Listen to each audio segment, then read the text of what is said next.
కిరికిరి మాటలు మాట్లాడి ఈ కారు కూతలు కూసి ఏదో చేస్తామనుకుంటే నడవదిగా.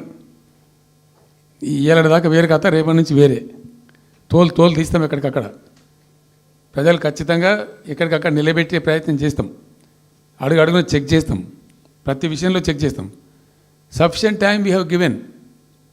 మేము తొందరపడి మేము ఎందుకు కన్నెర్రి అయ్యి మా ప్రభుత్వం పోయింది వీళ్ళు వచ్చిండ్రు అనేటువంటి ఒక పిచ్చి అయ్యి అట్లా మేము చేయలే, అటువంటి వాడికి పోలే. ఇష్యూల మీద పోరాడుతున్నాం, ఒకే ఫీజు రియంబర్స్ మీద పోరాడుతున్నాం, ఇంకోటి పోరాడుతున్నాం, రకరకాల భూదందాల మీద, దోపిడీ మీద, చెర్ల మీద పోరాడుతున్నాం. పార్టీ కొట్లాడుతున్నది, తప్పకుండా తప్పదు కాబట్టి కొట్లాడుతాం. ఇప్పుడు మొత్తం మొదటికే ముప్పొచ్చే పరిస్థితి ఉంది. అటు గోదావరి మీద అరాకిరి చేసి చంద్రబాబు నాయుడు, ఏపీ ప్రభుత్వం నల్లమల సాగరు, ఈ సాగరు, ఆ సాగరు, అటు గోదావరి దోపిడీ జరుగుతూ ఉంటే దాని మీద సప్పులు లేదు.